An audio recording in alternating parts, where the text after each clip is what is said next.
talk about Jenny McCarthy because she looked fantastic today. And I think the person who really was the most gaga over it used to be Gary. Gary is admitted Jenny McCarthy, he's a big fan. That was his free pass, and he really dug her. But I think that was eclipsed by JD today, who was in love with Jenny McCarthy and got to go in at the end of the interview and totally fumbled it and then told Benji he loved him, which I did not know where that came from, Ted. So we'll talk to JD about him meeting Jenny. But when Jenny said why she hadn't come in for a number of years, she said it was autism and she was sort of depressed and dealing with the issues and this and that. And Howard went back at her a couple times and she stuck to her guns, because one thing Jenny does say is that she's not going to lie and she'll answer practically any question, which she did about, her blowjob research, her 3-hour orgasms, her using the calendar method for birth control, which I think is insane. God bless her. And now she's moved on to a better place with Jim and Oprah sort of out of her life. And now joining us on the wrap-up show is Jenny McCarthy's biggest fan, who within, I would say... I don't know if I'm her biggest, but... today you were. Well, yeah, today, listen. 15 seconds into the interview, JD was hooked. I mean, and then when you went in there... 15 seconds in, she goes, I love choking on cock. I mean, how can that not be, that's like magic to a guy's ears. Yeah, especially because now I have it as a drop. But, especially from a hot chick. But you were above and beyond. Then when you went in there to talk to her, you told Benji that you loved him? What happened there? I don't know. No, I didn't. I didn't know what to say. She was looking at Howard. I don't think she turned over to me once, by the way. You didn't get the time of day? She said that Twitter fame didn't work in your favor? She was locked in on Howard, and I was just like, all right, I'm just going to get out of here. I love you, Jenny. For some reason, B came out. I don't know. But it's not Benji. What about her gets you going so much? I mean, there's a lot of women who pass through these doors, but I've never seen you react quite like that. Well, she is a beautiful woman. And, a lot of these ladies, they want to be sort of, ladylike and not sort of, they want to hide the dirty side, behind them, or, they don't want to vocalize it. How do you know they're all dirty? Hold on, that's a whole other conversation. But she was like upfront with, she loves sex and she loves to be a dirty girl. So there you go. You love the way she talked. Of course. Who doesn't love? It's Jenny McCarthy talking dirty. What is there not to like about that? She was like Jack Black at Tropic Thunder. I want to lick the ball. Yeah, I mean, of course. Do you think he surpassed you in terms of digging Jenny McCarthy? Absolutely, because I was digging her, but I was trying to, and the best part Gary is has to be a professional, and he's married. I have no limitations. That's true. But usually, this is how I know JD was really into her. Usually, when you throw a guy into the bus, he goes, "Oh, that's bullshit." The bullshit. He comes and says, "Yeah, I want to tell you, you're fucking hot." Well, yeah, but that damn Brian Urlacher's got to be in the way. Do you think Jenny would bang Howard literally this afternoon if he wanted it? Absolutely. And it's always been that way. She's always been pretty into him. You mean if she wasn't with it? Yeah. Yeah, I mean, if they were both single, she'd totally bang him this afternoon. She's definitely attracted to him. There's something going on between them. And she's sort of, I don't know how quickly can Howard get a blood test. Yeah, right. Do you think Howard regrets not banging her during his single time?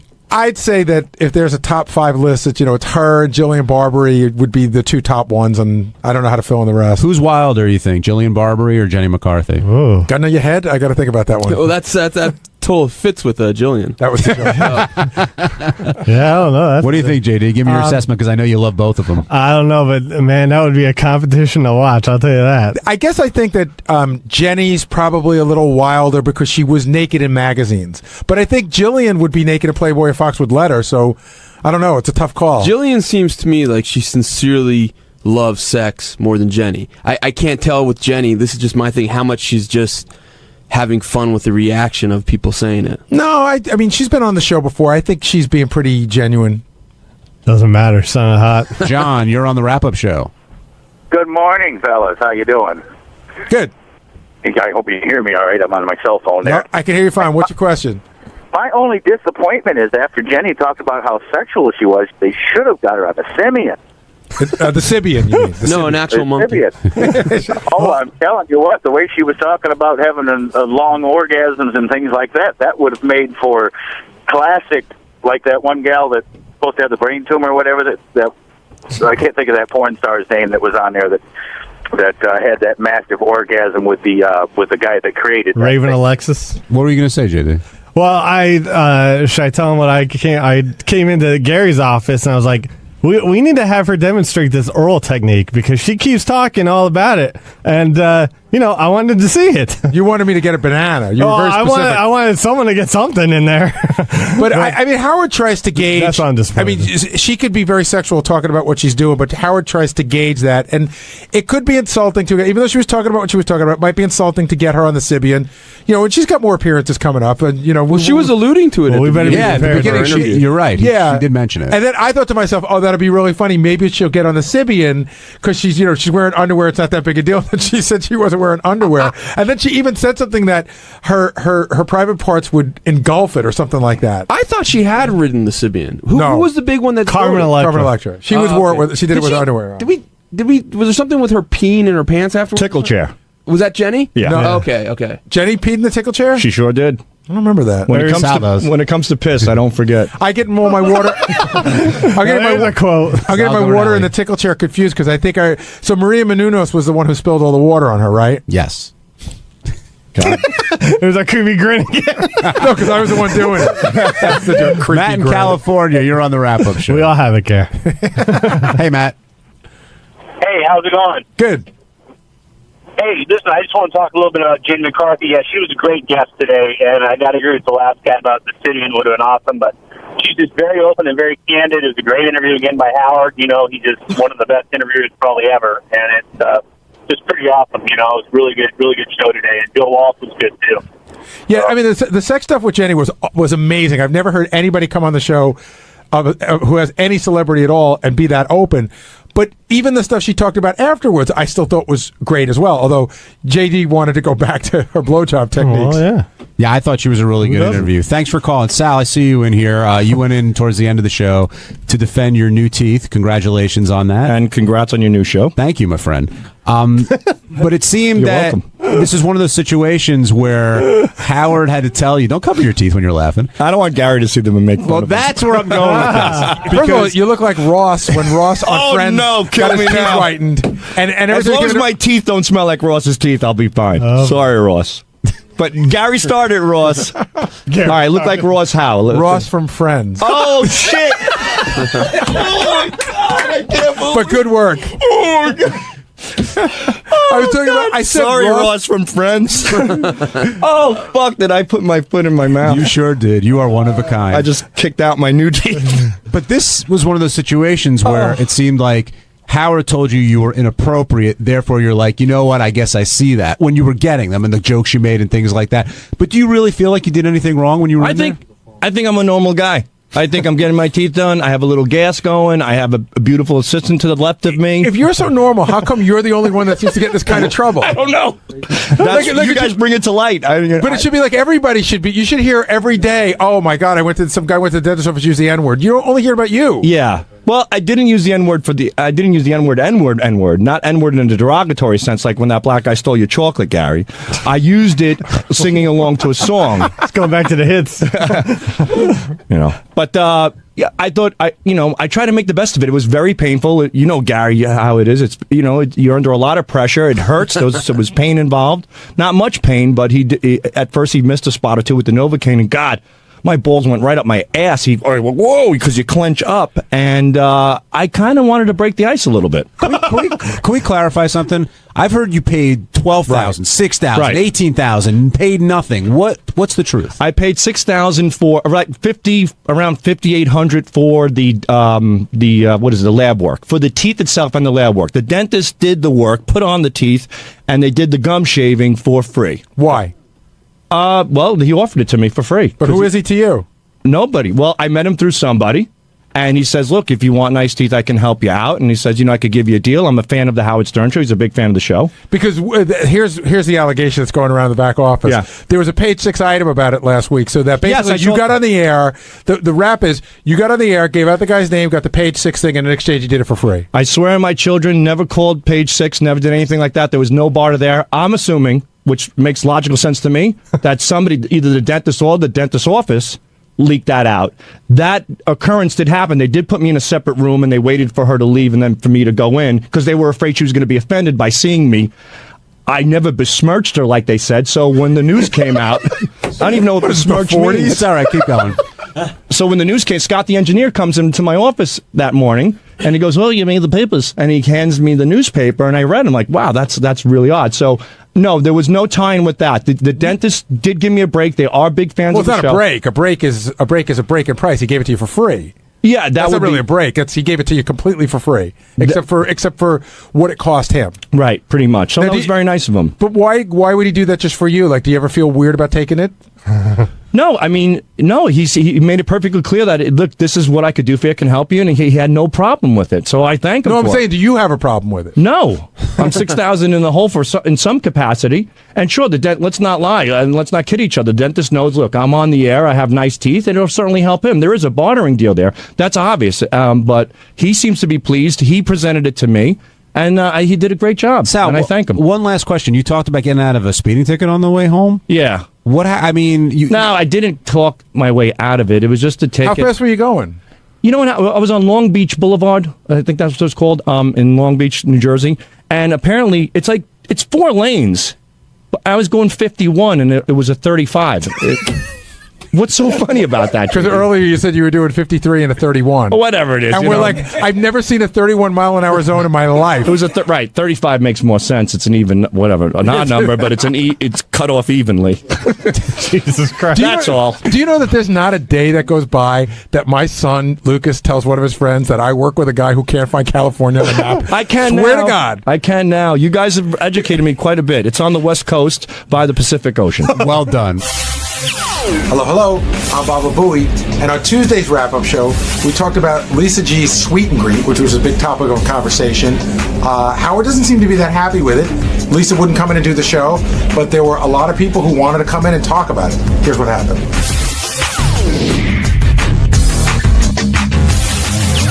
A lot of people, not just Ronnie, but he was in there pretty vocal about it, but a lot of people are upset about this Lisa G meet and greet issue. And the first thing I want to tackle, Gary, we kind of talked about this off the air, is Lisa treated differently because she wasn't sort of raised by the show? She came in from the outside. Or do you think Howard's not going, Howard could be hitting her harder and he's not for another reason? This is totally my opinion, but the first thing you said, yes, Lisa worked in the business for a very long time before she worked here, so I think Howard sees her as a colleague. Even though they may not be equals in the same business, they are in the same business, and there's a totally different way you're treated when you've worked and come to work here as opposed to being raised here. I think I get more shit than Lisa might get just because Lisa had a career before here, and in Howard's eyes, he built my career. What about Ronnie's point, which he's been making for a long time, probably a number of years, I would say, that Lisa isn't a team player? And when you hear, she's doing this, she's not part of the show, or I don't even know what she said. And again, Lisa, you're more than welcome to come down and defend yourself. She doesn't work for the Howard Stern Show. She works for Sirius XM. What kind of comment is that? Yeah, I mean, I think that Lisa has always gotten away with. Ronnie says she's not a team player. She's not participated in things under the guise of I work in the news department. I have a certain reputation to keep up. But I think once you've opened the door to utilizing the show to put on a sweet and greet or whatever you're going to sweet and meet, sweet and greet, whatever it's called, then you have to sort of say, well, I got to be part of the team, which means letting Howard TV come, which means letting Jason come and cover it. And Howard's right. Like, I said this even at K-Rock a bunch of times on the air, almost to my own detriment. I work for the Howard Stern Show. I love that I worked at K-Rock and I worked for Tom, but at the end of the day, if Howard says let's pick up and go, I'm going with Howard. But why is Lisa's event getting under Howard's skin? I mean, Benji's got his project. Ronnie's got the block party. I'm not sure what Will has, but all that stuff, why is Howard dwelling on Lisa's? Why is that the one that's really pissing him off? I'm not sure, but I would have to go back to the idea that it's really not providing any sort of entertainment in any way. And you know what? I think he's even a little irked at the block party a little bit. How so? I don't know. He just, I think, and he doesn't like so much being exposed with the show. He likes, everything sort of, he doesn't sell stuff like Bill O'Reilly and Rush Limbaugh or whatever. So he doesn't want to have a whole lot of. He thinks a little. I mean, I don't know. It's trading off the show's name. Something like that, and he just doesn't like so much exposed with his stuff. If you go back to the old days of the show, Stuttering John and I went out and did a version of the block party many years ago, and we got our asses handed to us, right?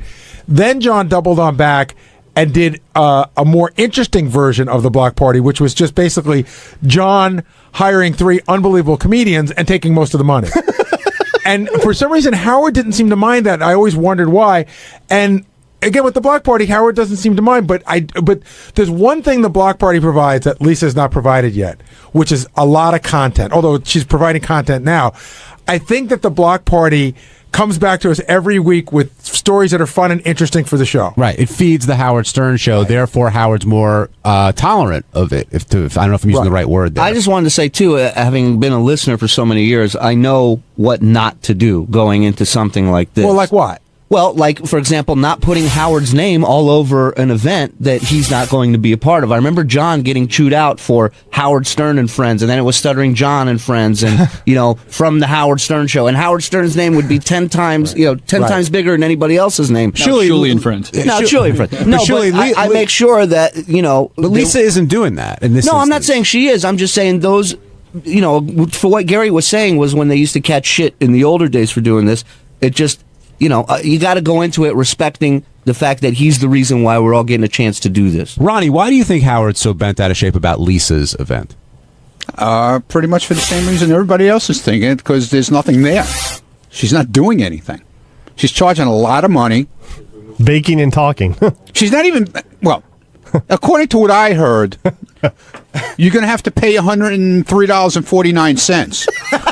And then you have to pay for your cupcakes and your coffee. Oh, I heard there was a free cupcake with it. Well, maybe that's from Lisa, but from the place itself, you're gonna, if you want to purchase, if you want coffee, if you want a drink or whatever, you're gonna have to pay for it. Oh, so anything above and beyond the free cupcake is on you. I'm assuming that Lisa's bringing the cupcakes. She's not making anything very clear what she's actually doing. Are you insinuating that while Lisa's meeting and greeting, she may be running a cash bar? I don't know. I think he's more than insinuating that, Gary. I don't know. And I said, Lisa, they're looking for you down at the rap show. I can't come today. I can tell you. There you go. I mean, why aren't you down here defending what you're doing? I will just say this, and I'm not going to give Lisa too hard a time. She should be here to defend herself. She doesn't want to be. I'm not going to hammer her too hard. But today, I was very much like a traffic cop. There were a lot of people coming to me during the show when Lisa was in there telling me this, telling me that, telling me this.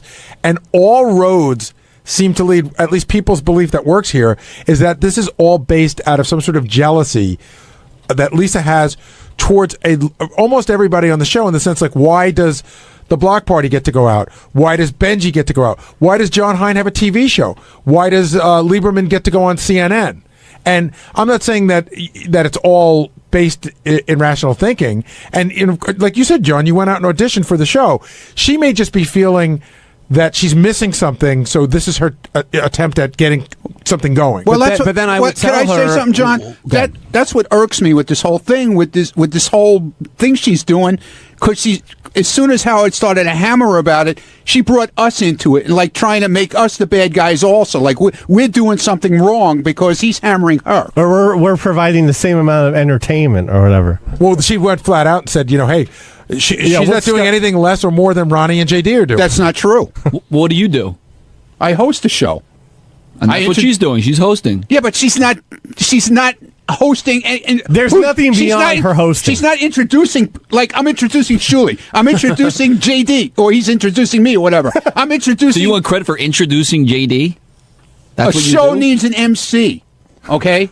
That's what I started off doing. There's nothing beyond the MC. I never said I was. What do you do, Dopey? Dude, I was Fuck never off. Get out of here. I was Will you? never Stop said I was a lying. fucking comedian. No, in but this whole thing. Will's making a point here. I mean, Lisa is hosting the He's not making event, a point. He's being being the an MC. asshole. No, she is. But what is she giving with it? A cupcake? Yes. For $103. Well, you could talk to Come Lisa. on. It's okay. So I'll play devil's advocate.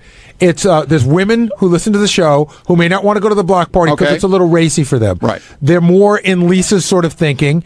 They'd like to hang out with Lisa, talk about what it's like to be a woman on the Howard Stern show, and they'd like to. It's a small gathering, like a cocktail party, not a drunken party like the block party is. Well, It's fine. a symposium, Fine. if But you will. don't knock. Why knock us though? Because he's hammering her. Why bring us into it? I'll tell What you do we why. have to do with it? This is my theory. You guys tell me if I'm off here. I think she brings it in because she feels like you and Scott and JD and other people are kind of on the same level as she is. And if you guys can do it, why can't I do it? Because the she brought difference me is- into it too for the same reason, I think. But the difference is, John, we are doing a show. What she is doing is not a show. It's showing up at a bakery and hanging out with fans. That's not a show. That's a Q&A. That's a town hall meeting. It's a hangout. But okay, so I'll jump on that one and I'll say there's plenty of people who go to college campuses and that's all they do is a Q&A. They'll That's go fine. That's fine, but don't pull in a comedy show and say this is the same exact thing that I'm doing. It's not. It's just not. There's Aaron- a show. There's content. Aaron and Dayton, you're on the wrap-up show. Hey, good afternoon again. Can you hear me all right? Yep. Okay. I just wanted to comment. I mean, during the fight week, of course, we heard that Stuttering John got his ass reamed by Howard for going out, using the show for personal gain. And at this point in the game, everybody on the show, I mean, with the exception of you, John, I mean, you was, somewhat famous beforehand, but everybody at this point, using the show for personal gain and monetary value. But, and of course, at this, what I'm getting at is, I'm sure she's not making a whole lot of bread, and she's putting at a point where she's, giving a little bit to charity. She's also, paying for a venue. She's probably paying for the wine and all that shit, and she's also like Gary said, part of the show. So, all right, so Aaron's sort of defending Lisa here. We and saying pay. she's We doing pay. nothing. We pay for a venue. Yeah, I mean, she's good. That's a weird thing to say because whatever she's paying for or not paying for, she will walk away with a profit of some sort. Yeah, she has no Dude, when we overhead, do the really. block party shows, we pay for a venue. Of course. So I mean, So here's a question John and I were kicking around today. If Lisa said, I'm going to be at the coffee shop, for $100 you can come and you get a cupcake and everything, and I'm going to play the violin for an hour. Okay. Would that change your perception of what she's doing? That's a Absolutely. concert. That's a concert. Absolutely. At least she's doing something other than having, 30 people show up and then just sit around and schmooze with them. Anthony, you're on the wrap-up show.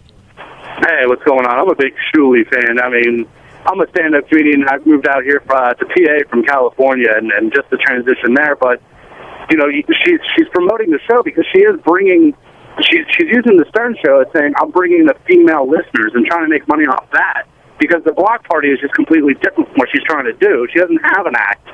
So she's using the show to get the female listeners out there to make money. I mean, she's got to rent a car. But why is that wrong? I'm just going to play devil's advocate. Why if you could say that Julie and Ronnie are using the show to get male listeners to come out and see male-based humor, even though there's a lot of women there as well. So if Lisa feels she's going to talk to female listeners, why is that wrong?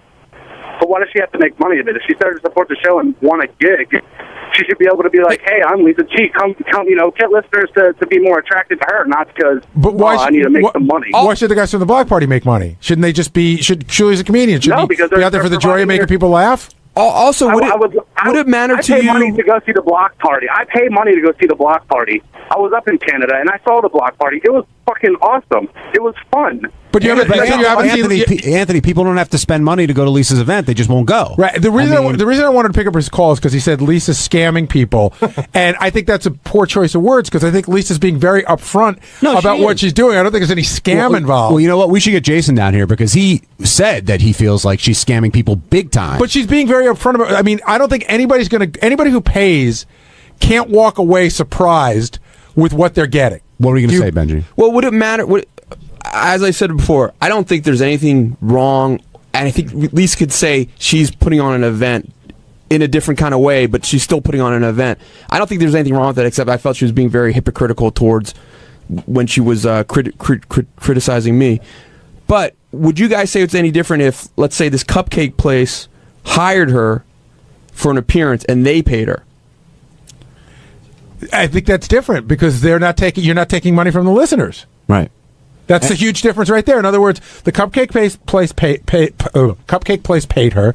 She goes there. Listeners can come for free and meet Lisa. And I think you sort of get the same result, but you're not taking money from the listeners. And I don't think the event itself rubbed people the wrong way. I think the price she came up with, I think, might have rubbed a few people the wrong way. And the word I keep hearing too from some people is that there seems to be a sense of entitlement. But I'm not sure for what. Like, Lisa's entitled to make money off the show, or I'm not sure what people think Lisa's entitled to do. But Jason's here. Jason, we were just talking about how there was a caller on the line who said he felt that Lisa was scamming people. And I said, well, she's definitely not. That's a poor choice of words. She's being very upfront about what she's doing. But you say she's scamming. So, well, I wouldn't use scamming means like, yeah, she's lying to somebody. No, I think she's exploiting. I think she's ripping off. I think that we have a fan base that will pay money to be part of the show, like going to see Shuli and Ronnie's thing. Now, you could say, first of all, I don't even like the fact that their show has been lumped in with this Lisa G thing. They are so two totally separate things. I think it's unfair to them to even lump it in. Lisa made a name for herself from this show in the last 10 years, 5 years on this show. 7 years. 7 years. But Lisa will tell you that she was been in New York radio for 23 years before this. Yes, but she is not going on other radio shows to promote this. She's promoting Lisa G, as far as I know, from the Howard Stern show, to go and sit and pay money and see her. To me, that is using the goodwill that Howard has built up with the fan base and is exploiting that. And Howard, who is our boss, can put his name on anything and sell it and make money on it. Stephen King could put his name on any piece of crap book and sell it and make money off it. But they have integrity, and they care more about their fans than Lisa does.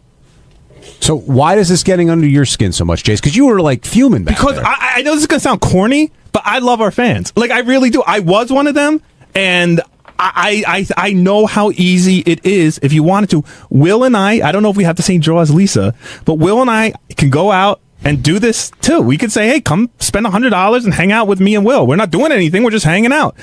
I personally think it's disgusting to do something like that. Well, you and Will? I don't want to speak for you, Will. Actually, I'll be at Belmont on Saturday. If you want to buy me free beers, I'm more than open to that. All right. I think she hasn't earned the right to do what she's doing. I think that she's doing something that, despite people comparing it to the Block Party and other events, that isn't even in the same league as those things. And quite frankly, I'm surprised by a lot of what Howard's let go over the years compared to where he was 10, 15 years ago. Chuck, you're on the wrap-up show. How's it going, John? Hey, Chuck, it's JD's dad. Chuck, who wants to chime in? Was this about the Facebook thing, or is this about the Lisa G thing? He wants the exact address to Facebook. I won't stay on too long. First, I enjoyed your show on the fast food mania thing the other day. That was great. Thank you. Thanks for. I appreciate someone in the Harmeyer family watching the show. Thank you. I haven't been able to listen too much of the show, but I wanted to let everybody know that this Friday night I'm going to be at the Fridays in Westchester, and for $50 you can get whatever appetizer you want, and we'll tweet. Hey, Chuck, if I come to you, can I look at like JD's like grammar school pictures and stuff? Can you bring all that crap? Sure. Some of his report cards. It's going to be the eat and tweet. And Chuck, I'm taking from your comments that you think what Lisa's doing isn't right. I think it's hilarious. You know, that anybody would actually pay, but you know, if the event's going to be make some money out of it, you know, more power to her. But so how about the argument that, hey, Lisa's really upfront with what she's doing. She's saying exactly what it is. I mean, why do you think somebody's being taken advantage of in the sense that somebody says, hey, I want to meet Lisa G. I'm willing to pay that kind of money. You're taking advantages of people's passion to this show that she had, of course, a part of in it because she works here and contributes to the show. But this isn't this is. But you're not going to meet. You're not going to meet Howard. That's a given. But someone could think that there's one person closer to Howard, and it doesn't matter. They'll work themselves in. You've been with the show since the very beginning. Again, I just remember, and I'm a crazy fan. I admit it. I was a crazy fan, just like half the people who have been hired here. And I would have paid untold amount of money to meet you or to meet, Sal, or I would have waited in line, or got excited to meet High Pitch Eric. And yes, at the end of the day, there's really no one to blame but the person partying with their money who chooses to go to this thing. But she is putting the minimal amount of effort into it. Like even what you were describing, the Chuck stat, if he brought pictures of JD, that's already providing more content than Lisa G is providing. And the report card's an extra. Steve and I were joking the other day, Always. maybe we should sell tickets to us arguing about TV shows. We argue about TV shows all the time. Again, that's still providing more content than what Lisa G appears to be providing at this stupid thing where she is telling our fans, asking our fans to pay money to meet me. She's being very upfront. 10% of the net is going to charity, and that's very generous of her. But I think it's exploitative. I think it's as exploitative as if Howard started putting out junk with his name on it. Chuck, I gotta let you go because a bunch of people on the the Anything else you want to say? Give me the horn. No. Give me the horn. Enjoy the show. Have a good day. Thanks, Chuck. Go check out the Pirates take on the Reds. Ralph Sorella, you're on the wrap-up show. Hey, now. Hi, Ralphie. This is all very muddy. I mean, if you allow for one, you have to allow for all. I mean, whether it's money for a cupcake or money to see a train wreck, it's what people want to pay. And I don't see why Lisa is being, who's Jason to decide what her appearing somewhere is worth to somebody. Well Ralph, the reason why this whole thing started is because Howard says it bothers him and he doesn't know why. So you're pretty close to Howard. Why do you think it bothers him? Well, listen, I know what Jason's saying in the sense of like, hey, she's not doing much. She's just coming there and showing up. But you know what? That's what an evening with Bill Cosby. Bill Cosby just shows up. Maybe people want to go there for Lisa's personality. Maybe she's going to give recipes. I don't know what the fuck she's going to do there, but I don't know how that's any different than the block party. But you don't know how that's different than the block party. Hold on. No, I don't. We'll That's explain that in a ridiculous. second. But all that being said, Ralph, Gary's question is a good one. Like, why does this get under Howard's skin versus the block party, versus the TV shows, versus Benji's song, Bill versus Cosby. all the other stuff? Why do you think this is irking Howard? Because this isn't, but maybe because the block party is such a train wreck that it provides content on the show. Ronnie goes out there and acts like an idiot, and you've got tape of it, and Howard TV is filming it, and it provides content for the Howard Stern show. But I think it just sends signals to you can't allow one and not allow the other. Like, who are you guys to sit there and decide? Like, okay, well, first of all, we don't. Howard does. Yeah, but Ralph, wouldn't you agree that? And I was going to get into this a little bit, but you brought it up. Wouldn't you say on this show there's different rules for different people?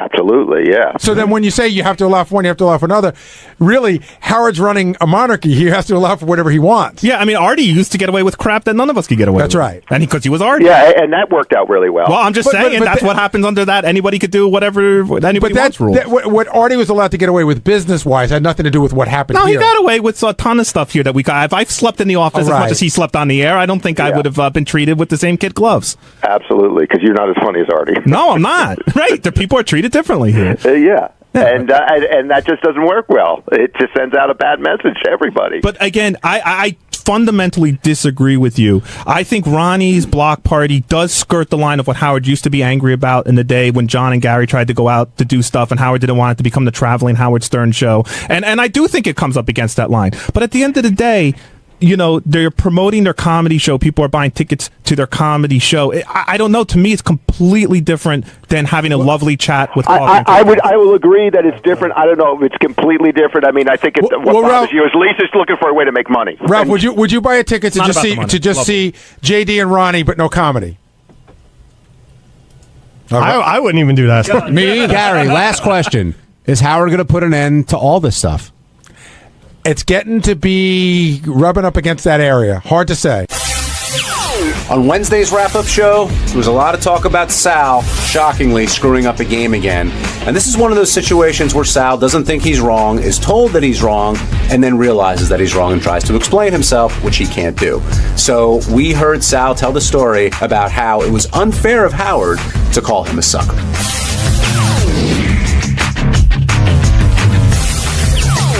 Now joining us on the wrap-up show, the great Sal Governale, who said, Howard, you're a sucker at least 20 times today. Actually, Sal, you refused to say it. That's right. Those were the drops being played, but... Why won't you repeat? Why wouldn't I say it? Yeah, repeat after Howard. Because I wouldn't. It wasn't true. If I did something where he felt like a sucker, I would have said it. Sal, do you feel like the show was used at all in order for you to get those teeth, or do you think they're two independent things? Yes, absolutely. I made that perfectly clear on your wrap-up show last time. I said it's inevitable. There's certainly a bartership deal. People are not stupid. The guy was a fan of the show, and I certainly got a break because he was a fan, which is understandable. But we discussed it wasn't a break.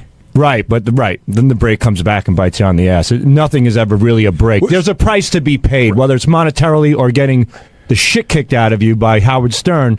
There's a price to pay, and I've learned it the hard way. Sal and I talked a little bit today. I was explaining that some of the money was for the actual physical things needed to do this, and the rest of the money was free. Yeah. So Sal didn't really get a break. He really got the dental work for free. Right. And I explained to him that, as Sal said, nobody gives you something for free for nothing. They're always looking for something. Let me take a step back on this. Sal, do you feel you were unfairly blamed for the problems with the Bigfoot game? Because that's how this all started.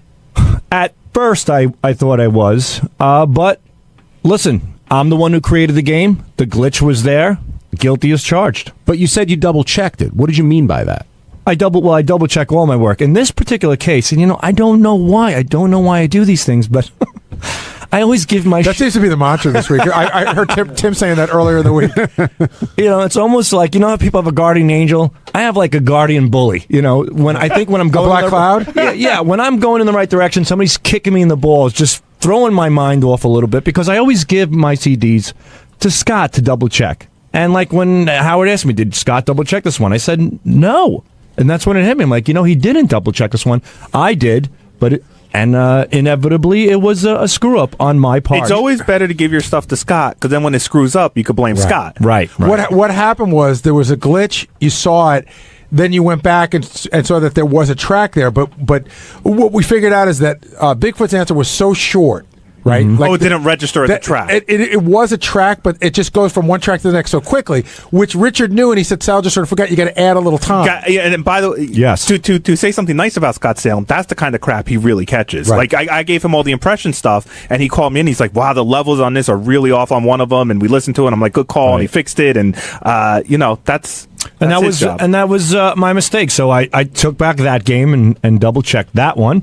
And I had Scott check it. As a matter of fact, I went to Gary today and I said, Gary, give me all the games back. So I'm going through every single game right now as well. There was a great moment, though, where the game fucked up, so I just start yelling, Sal, to just see where he is. Sal was on his way in, but Howard did play the answer, but Sal didn't realize there was a fuck-up. So Sal starts yelling at me, you owe me a fucking apology, asshole. Fuck you. Wait, can I just say, because I have my headphones on, you guys went from 0 to 1,000 the second Howard said that this isn't working. There's a reason why. Before, you guys were yelling so loud at each other that you couldn't hear Howard screaming about who do I have to blame, and I didn't know what was going on. You came out with... It was definitely like a sibling moment. What happened was I just yelled Sal as loud as I could to see where he was. I was coming around the bend. I was by the Howard TV room. I saw what happened. I'm like, whoa. Came around the bend, and Gary goes, Sal, where the fuck are you? What's going on? I go, Gary, and then I heard, as I was coming, I heard Howard fix, and I heard the track come through. I'm like, all right, it was a Howard issue, with the CD player. I go, Howard just fixed it, Gary. How about an apology? So Gary looks at me and goes, fuck you. Yeah, that's why I started hearing everything. So then Gary sits in his office. I go, how about an apology for that? And Gary goes, go fix your teeth, asshole. I go fix your fucking teeth. And all of a sudden, wait a minute, Sal, Howard wants you. It is fucked up. I'm like, oh, God, no. All I hear over my head. So this whole argument was going on over attitudes. And in the end, I was called into the studio thinking I was victorious, and boom. But what you didn't realize when you were in the studio, you still didn't realize you were wrong. You didn't realize you were wrong, and Gary is screaming. Yeah. He's deflecting. He's deflecting. And I mean, you were charged up, Gary. Oh, yeah. Well, yeah, he was trying to make it go somewhere else, but you didn't realize you were wrong. So you were, no, Howard, I don't know what you're wrong. Yeah. And then I was sitting there going, oh my God, Sal's really digging the hole deeper because he doesn't know he's wrong yet. Yeah. How did you not know you were wrong, though? Like, in what? Well, I was arguing with Gary. I got called in, and I thought Howard called. I thought somebody sent up a note that Gary and Sal are fighting over the track. So in my mind, I'm thinking, all right, I'm going to go in, and then Gary's going to get called in, and Gary apologized to Sal. Here I am thinking it's going to be that way. And by the way, I just want to say, the desperation move if I'm beating you is you bring up the sleeping. I know, dude. That was 4 years. I mean, how old is that? Hey, listen, where am I going to go? I get it. Yeah. I get it. You're drowning and you grab at anything. Anything. But what really, I think, really changed it was, one, I think Howard saw your point a little bit, and I think you were starting to cry. No, I wasn't. That's why I ran in. I got worked up, but I certainly wasn't starting to cry. I wasn't going to run in with the camera until I looked at the monitor and saw how worked up you were, and I'm like, I better get the fuck in What there. was bringing you to tears? The fact that Howard thought Nothing you were brought me- lying, or Were you emotional in any way? you were would you say? Sal? You were over the top at a certain. It was the whole sucker thing, and he said you outsmarted me. I would never. That's just It's impossible. Well, no, it's not. It's impossible to outsmart Howard Stern, in my opinion. Yes, in any capacity. Yes, that's what I'm saying. So, and he kept going with that and the whole Howard sucker thing, and I'm like, this is just crazy, and that's why I just snapped. And he threatened to break up you and Richard. And I Right. know to you that's blasphemy, but it seemed like it might be going there. If it goes there, it goes there. And you know what? You'll see the results. Richard and I are a think tank. We work every day. We bounce ideas off of each other. We work great together. It's like breaking up Captain and Tennille. Is that a bad thing? Yeah, Sal, actually, they got divorced, and she had a much better career. Sal, if this happens, keep It's your like mouth, breaking up Donnie Marie. Keep your mouth shut, because the way Howard described it on the air, you will be getting your own office, and Richard will be sharing an office with I would Scott. hate that. I would hate. You would rather share with Scott? I would be in a bathroom with Richard. I would be in a dumpster with Richard. What? But if you and Richard together isn't an option, wouldn't you rather be alone than be paired up with Scott the engineer? I don't know. My brain can't even go there. That's like saying you're separating a child from me. I'm not kidding. Are you ready You're for a grown man? Are you ready for a world, say in 3.5 years, where the show ends and everybody has to go out and do their own thing? Are you and Richard going out as a team, or are you going to go out and do your own thing? It all depends. If we want it, right now we're planning as a team, but we also can do our own thing as well. Let me tell you something from experience. If you're a team, one of you end up stabbing each other in the back. It's just what happens when two guys at work team up on something and live together. I don't know about that. Ronnie, we're talking about the way everyone reacted to their profile today. I heard it. Why would you not be willing to talk about that with that guy? Because I got nothing to say to the guy. First of all, my profile was written by Wolfie. What do you mean? Do you really think that? Yeah. I believe it 100%. Why? Why? Yeah, what makes you? Because it's Wolfie's language. That guy spoke the shit that he spoke. Do you think Wolfie wrote all the profiles? Or I just didn't yours? say. I say he wrote mine. Okay. Yeah, because I got this whole thing in my head. I'm nuts, right? Okay. Like with the guy with the 0.0 thing too. Well, that's what it's starting to sound like. Listen, I Gary, think in either Gary, case, listen to me. I don't think Wolfie listen wrote to me. that. This guy, I can tell you right now, he could talk all he wants about me. I don't care. That I understand. The guy I care about, the main guy that I care about, how he thinks, is the guy that works in there. Okay, if he's not happy with me, then I'm not happy. I can't be here. Totally understood. And Okay, I said, and then there's the guy who's working security with me today is a New York City police officer. He's heard guys like this every day of his life. He said they know nothing about the street. It's all about book smarts and profiling people. They never spent a day in the street in their life. The guy's never come in contact with anybody as far as being a security person. Okay, he's dealt with these people every day of his life in the police academy and all this kind of shit. And it's the guys sound exactly the same as this guy sounded, and I don't have to listen to him. Will you start carrying feminine protection? Yeah, most definitely. But I was saying that I'm going to stand there with my hands on my heart like this. No, you're like this. I want to talk about two things with you. I was saying, or you may or may not have heard this. I was saying that you could have answered pretty much the way you just did. Like what you know. Why should I? Why should I give him the satisfaction? I don't want because to. you got called in. I don't want to talk. But I'm to saying him. because you got called in at that point you gave him the satisfaction of something, and it wasn't. You probably gave him more satisfaction by getting angry. Whatever. I don't care about the guy. That's the whole thing. I don't care. But you do because a person you don't care about can't make you angry. But in a way, Ronnie's being so honest, because I think a lot of us would be like, hey, it's like when someone roasts you, you're like, hey, I'm going to give a big laugh so it looks like I don't care. Ronnie's saying, you know what, fuck it, I'm going to be honest. He was honest. And Wolfie's got this thing with me, no matter where I go or what I do, he's up my rear end. How did this Wolfie thing start? I wasn't aware that he was doing this to you deliberately. Once in a while, if we're in Pennsylvania, he'll cover our block parties, and he'll interview people, and he'll make sure that he interviews only the people that got bad things to say about me. Really? Oh yeah, it's go watch Howard TV stuff, and you'll see it. Do you think the guy was sincere? And because he knows he's going to get airtime out of it. Do you think the security guy, whether or not you agree with him or not, do you think he was sincere in his opinion, or you think it was just a bit to him? No, absolutely not. Why were you offering up your resignation if this guy wasn't affecting you? All I said was, when Howard does that to me, it really agitates me, because he knows that I try and do the best I can for him no matter what. And then when he starts that, jumping on my case like that. I know it's a lot of it's for the show and stuff. I'm sorry, it gets to me, all right? And it hurts my feelings. And I don't like hearing it. And that's when I get annoyed. So if he's not happy with me, then it's time for me to go. Even after all these years, he's done it many times. It doesn't. Yeah, but and as many times I've said the same thing. If he's not happy with me, it's time to go then. Do you think he's unhappy with you? I don't know. Really? I don't know. You can't tell that you being here for so long, still having the job, that doesn't tell you that he's happy with you? Yeah, it does, but you know what? When he gets like the guy with the 0.0 was the same thing. You know, he's all over me like that, and you know, sometimes it just gets to you. So why? I'm sure you've been there. Well, I can hold on a second, Spence. I don't mean to interrupt. I didn't want to interrupt Ronnie, but I have been there. There was a period of time. That period of time has passed for me, where a sensitive spot for me would be Howard would say, "You're the worst producer ever. I got stuck with you X amount of years ago, and I hired you because you were cheap, and et cetera, et cetera." But then I got to a point where I would say, and because other people would say that to me too, like, you got lucky, and I would be like, well, you know, I've been doing this for 28 years now. You know, people don't give you a job for 28 years because they feel sorry for you. Brian in Massachusetts, you're on the wrap-up show. Hey guys, I think Ronnie's a little confused on how he handled the actual scene.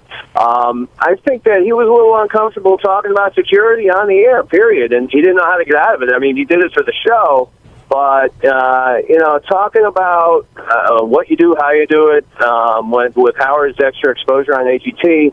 I think that Ronnie, he took one for the team, but he's not gonna show his cards. I mean, there's all kinds of crazy people in the world, and I don't know. Ronnie maybe agrees with me. I don't know. Did that play into it at all, Ronnie? It's nothing. When you're doing security for somebody, you don't walk around bragging about what you do and what you don't do. Exactly. Or how you do it. Yeah, exactly. There's no reason for it. And what this guy was saying, that's basically what this guy was saying, that I'm supposed to lay my cards out on the table, basically, and tell him everything I do and what I know. I don't have to do that to him. I don't work for him. That's the whole thing. I'm uncomfortable talking about your security with this guy on the air, period, end of story. I'm out of here. And then, you probably wouldn't even be talking right now. They would have been on something else. No, I still would have got yelled at and brought back in, probably, But, makes a great show. After a while, I'm sure when I get off the air here, I'm going to get the waz on Twitter and, yeah, you're a crybaby and all this baloney. But you know what?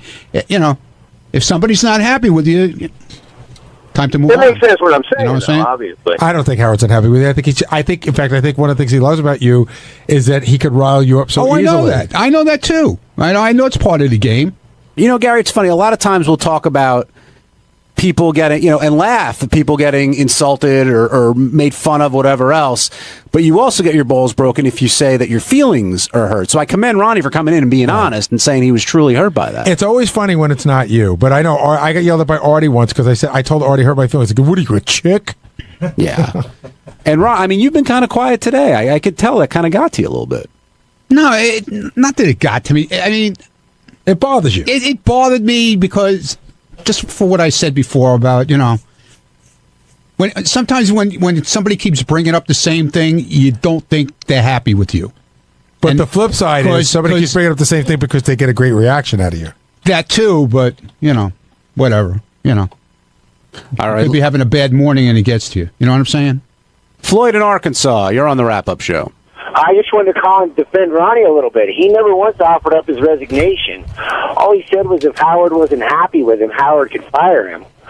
And Howard never said he was unhappy with Ronnie. I think Ronnie's doing a great job, is what Howard said. Yeah, that might be a better way of putting it, Floyd. You did say if you don't like me, you can get rid of me. Yeah, right, exactly. I never said I quit. But he turned it around and said, "Oh, why are you quitting?" I used to do the same thing. And I never said I quit. Is that the move? I said, if you don't like me, get rid of me. And he goes, you want me to fire you? I said, I didn't say that. If you don't like me, then you shouldn't. If you're unhappy with me, you shouldn't have me doing the show. I tried that. I got fired. And the guy, like some of the stuff the guy said, which I know it was Wolfie stuff, or the guy himself, he's a fan of the show. He admitted he's been listening since '85. He goes, how many times has Howard said that I say I want to be like him? That I am him, trying to be like him. That's the exact words that came out of the guy's mouth. But what if because he's a super fan of the show and he listens often enough, he's able to pick that up, even though it's been said? Is there any possibility that there's any truth to it? Or at least in the way I he don't presented. feel I'm trying to be like Howard. Like he even said to me, Howard said to me about being, well, you want to be part of the show. You like doing your block parties. It's kind of like a threat. If you're not part of the show, then you can't be doing your block parties. I don't see how that comes down for what this guy is supposed to be profiling me. You know what I'm saying? Gary, were you aware of this Wolfie conspiracy issue? I mean, this is news John, to me. not it's this conspiracy. But if you notice everything with Wolfie that he does towards me, it's always negative. There's never a positive thing ever there because he knows it's going to get to me. Well, and he knows it's going to stir up shit on the air. Nobody talks to Wolfie on the show more than I do. I talk to Wolfie off the air quite a bit, and I talk to him in my office. And I will say that maybe when he goes out to the block party and he asks about Ronnie, he knows he's going to get a certain reaction that's funny. I will almost guarantee that he did not write what went on the air this morning, because that would just be too weird. I think the guy wrote what he thought. Well, no, the guy wrote what he heard. Right, the guy is a fan since '85. Okay, so now you're going two different ways. Either the guy wrote what he heard, or Wolfie wrote it. I think it was a combination. It could have been a combination of the two of them doing it together, or it could have been all Wolfie. Then why didn't Wolfie write something weird about Fred? Because he knew what would. You don't think goofing on Fred would be huge for the show? It's a fair point. He's probably afraid of Fred. Hey, can I ask about the SWINGING with the kid here? Yeah, that's fine.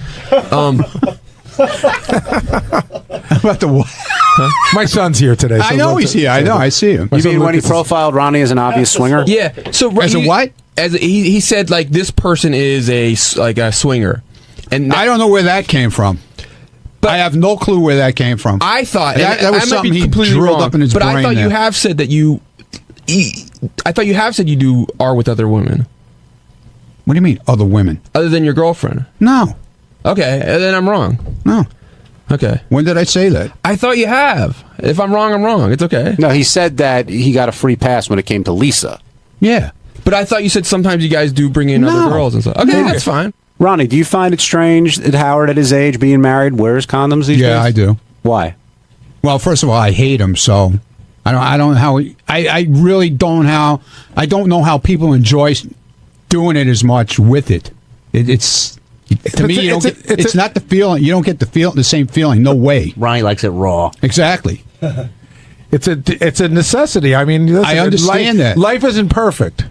Well, let's say the person you're with doesn't want to, take the pill or something like that, and you're left. Then that is your option. That's somebody I'm not going to be with. Them. Is that a deal breaker? It's a deal breaker, huh? Yeah, really, because I just can't. I can't deal with it.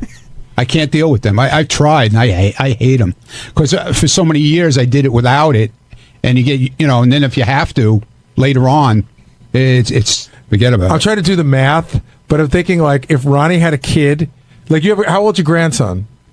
My oldest is 12. Right, so like Ronnie could have. I forget how it all works, but to have a 12-year-old grandson, a son who's younger than his grandson. Right. Yes, that's right. That's exactly how the math works. On Tuesday's wrap-up show, Ronnie, who wasn't happy about his psychological profile, started to go after me and my reporting, and that's when we really butted heads.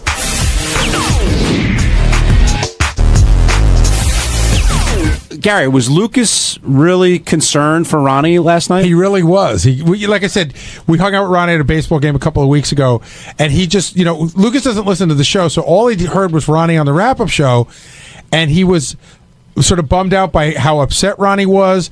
Is he really going to quit his job? I know you guys like him. Why would he quit his job? Why are you guys so mean to him? That sort of thing. Do you understand why Ronnie feels like Wolfie or like the Ugly Meter app guy, like they're out to get him? Do you understand where he's coming from on that? Yes and no. I mean, there was a period of time where I was sure that Fred was putting in the email notes almost every other week something about me being fat. And I was sure Fred was out to get me, and I was very sensitive about being fat. So one day to prove it, I went back and I looked through all of the old emails, and I found out that Fred had done it like 3 times in a year. And to me, that seemed like every other week. You feel better after this morning? Because when you went in... I feel fine. I was fine yesterday. You were fine yesterday? Yeah, I was fine. You were upset. Yeah, I mean, John and I felt there was something yesterday that was a little bit different about the way you were on the wrap-up show and how you seemed to feel. I don't know. I mean, you get that all the time, the same thing over and over. About the whole thing with Howard with the security thing and how he makes fun of it, and you know what? But when I do it, I do my job. I do it right, and I don't care what anybody says. Dale Yeager, whatever the hell his name is, could say whatever he wants. And when you do your job right, like with even your job, you do your job, and you feel like you do a great job, and when people start breaking your balls about it constantly, so Ron, it gets to you. I would ask you a question. So when back in the old days when Howard would go, Gary, you're the worst producer ever. I should have never hired you. I got stuck with you and all that stuff. Did you think that I was? Did you think it was funny and that I was overreacting? No, I used to have talks with you about it. Remember, we used to have talks about that. But you understood. Yeah, I guess the point I'm trying to make is. I know it's hard to see when it's you. Not everything is funny, but that's the whole thing. But it may not be funny to you. Yeah, but it might be. It's funny to a couple, 10 million people. Maybe it's funny, Right, but do you ever stop and say, "I know I do a good job. He just knows he can get a rise out of me, and that's why he does it."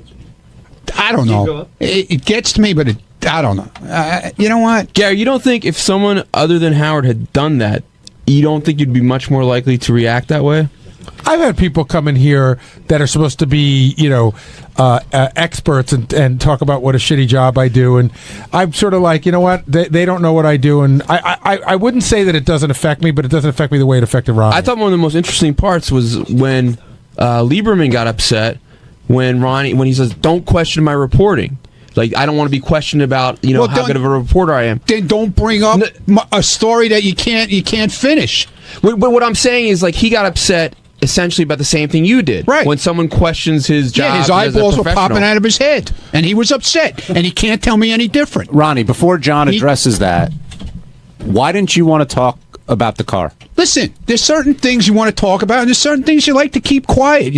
I don't need everybody knowing my private business, what I do. I mean, and I knew this was going to happen. If it came up on the air, he was going to make fun of it because I like cars, okay? He doesn't like cars. He's into other things. Well, he likes music. He likes the electronics. He likes all the new gadgets that come out. I like cars, okay? And I don't see what's wrong with that. Nothing wrong with it. But that's my point. But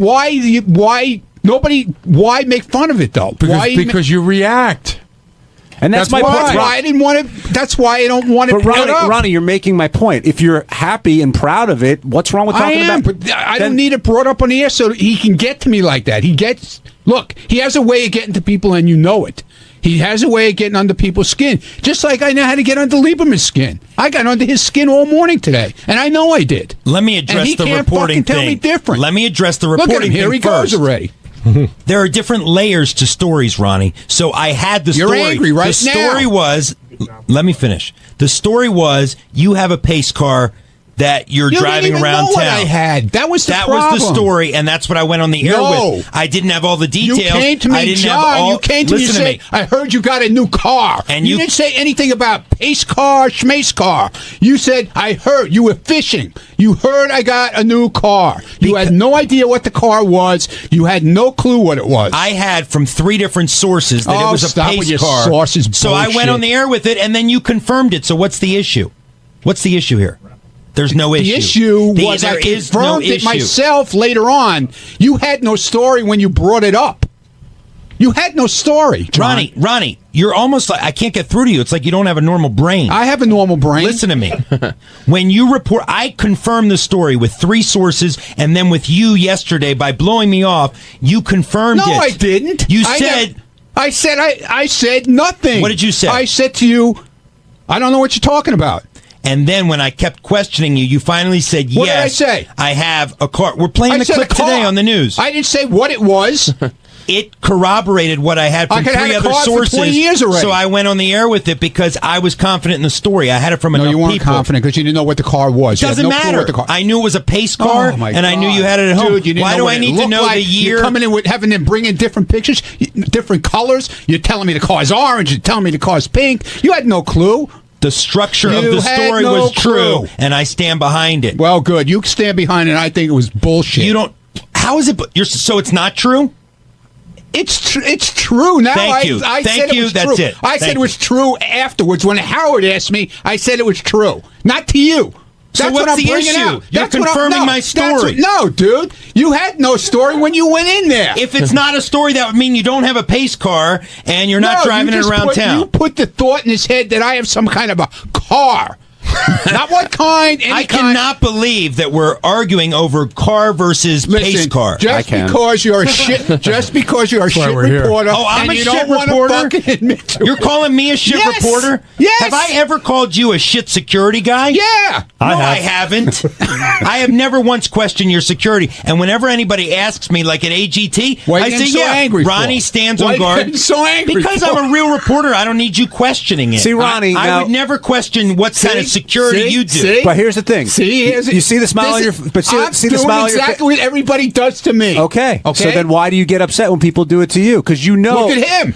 But it's got to be. This is what happens. But okay? you know you I don't- just brought out a perfect point right here. This is what happens. What was the point? No, when they do it to me. What was the point? What was he? A shit reporter. Yeah. No, but Well, actually, literally, you are a shit reporter. I thought the same thing.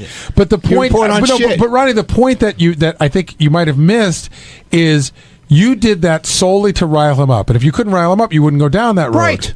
So that's why Howard does it to you. I know that. I understand that, but you could just take so much of it sometimes. And then he brings this fucking idiot in, and then the guy calls in and says he's an active guy. He's an active lecturer. I'm talking about working on the street. This guy, these cops I talk to, they go, like I said, they come across guys like this every day of the week. They know how to talk their way out of everything. They know how to testify in court for people. They don't know how to work on the street as a real person, as a real security person. They know how to tell them how to do it. They don't know how to do it. Can I just say They've one- never done it. Can I just say this? Because You tell me, you look at that guy. He's ever been. I gotcha. You know what I'm saying? But I need With to his get club feet shoes and everything. Forget about it. I need to get this off my chest, which is important. Wolfie came to me and said, I don't care about hold Wolfie. on, but just finish the sentence. Said to me, I have this guy. He's done these things, profiling, and he's pretty well known. He's written some books. Great. He could be fun to do some Good for stuff on him. the show. He was never pitched to me as he's going to fuck with Ronnie or any of that. He was pitched solely on he'll do profiles of people on the show. We didn't even know what people he was going to do. But he did I'm just saying that we did not book him for that. Then he tried to defend the swinger thing this morning about me being in strip clubs. What does that have to do with it? But see, I thought that the thing he said about me wasn't correct, but it didn't upset me as much. Well, it bothered me. I Okay, could just tell. like it just bothered Lieberman. Scott on Long Look at him. Island. His face is still on fire. Scott, you're on the wrap-up show. Hey, John, how you doing? Good, Scott. Hey, Ronnie's always running his mouth how jealous listeners. Who's a little bit jealous of their private life now that it's in the limelight? What do you got now for everybody? What do you mean? What do you think Ronnie's jealous of? Well, no, whenever a caller comes up to question Ronnie's always like, oh, just a jealous listener, just a jealous. Nobody's jealous of Ronnie. I mean, shit, look at his job, look at his life. I wouldn't be jealous of him. But now he's getting all pissed off because he wants his private life. Well, what do you want? You want to be in the limelight or you want to have your private life? You can't have both because you're the one that wants to Why? be in that position. Because I don't want to talk about a car? What's the big deal? Hey, dude, I live on Long Island. I go to car shows all the time. I know if I see a sloppy ass at a show with an orange Corvette, I'm going to make fun of you. Yeah, well, Whether yeah, it's a okay, friggin' good. Well, you do that. Be my guest. Well, I mean, whatever Come car up and you say got, hello. it's only a pace car. It's not a real pace car. Real pace cars are the ones that go around the tracks and get signed. You just I understand that, dude. I didn't buy it for that reason. Hey, Ronnie, Scott brings up an interesting point. Do you worry when you go in and do whatever you do on the show, it compromises your role as the security guy? Because like a lot of security guys just hang back and do whatever they do. You're kind of a part of the show and doing all this different stuff. As long as I do my job, I don't see anything wrong with it. I have a question for Ronnie. One thing I know is that whenever you feel that someone makes fun of you over your job as a security guard, you take it personally. And I don't blame you. And I think you do a great job. But I know that when somebody does that to me, like let's say somebody calls Gary a shitty producer or they call me stupid, I just try to make an effort for myself to make myself feel better and somewhat try to prove that I am that person. My question to you, Ronnie, is how far would you go to, you always say you are a great security guard, but would you be willing to prove it? In other words, would you go to a security agency that places security guards, for example, as a living, and fill out an application, show them your qualifications, and see where you stand as far as this, as a security guards are concerned? Would you be willing to do that? Why to see would I- where you why measure would I- up why would I truly, wanna- professionally within the industry? So you can finally prove once and for all. Like, you can take that credential and say, hey, I'm rated as a top-notch security guard by. But they don't rate people. Fill out an application doesn't rate you. No, there's security placement agencies that you would have to fill out an application. They would see your credentials, see your qualifications, and I would like to see where would they grade Ronnie based on that. So Ronnie could present that and say, hey, this is the type of security guard I am. Ronnie, what do you think? I'll do it. Well, there you go, Sal. Wow. All right. On Wednesday's wrap-up show, Scott DePace dropped by to explain how he feels about hidden cameras, and everyone else on the show came in on wrap-up to explain to him that the cameras aren't hidden, and he just didn't understand, but he did get his point across, as did a lot of other people. Take a look at this.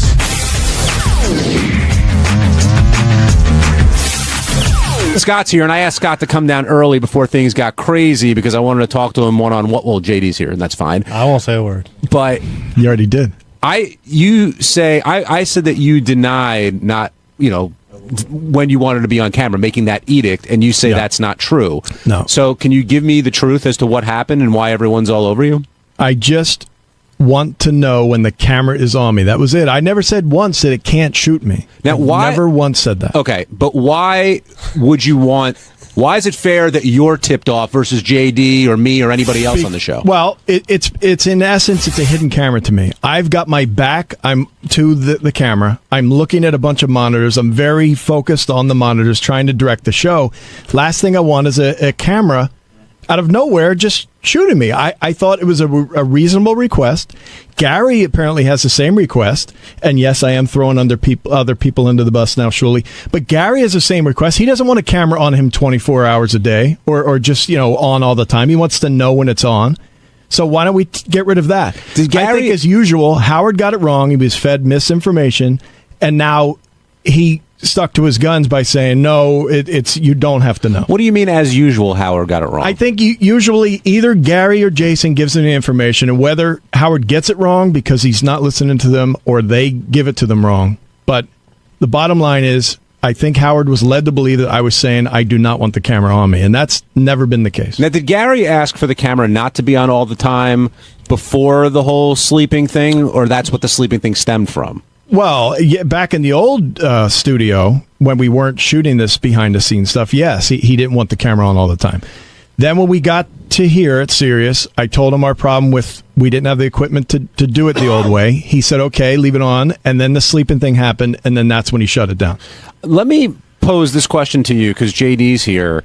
He's in a similar situation as you in the sense that he's got a glass office, his back is often to the hallway, he's working, yet the camera gets to be on him 24/7. How is that fair? I think it's very different. If you looked in our room and saw what was going on, our room is a very dark spot. There is no light allowed because I couldn't do my job if the light was on. So it's literally like this hidden thing. There are always people behind me, so I'm not sure who's holding the camera.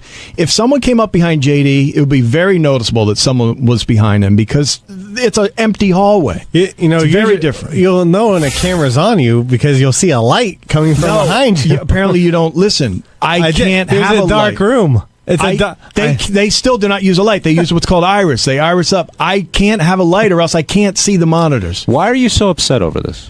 Because again, it's something that's been blown out of proportion. It's dead wrong.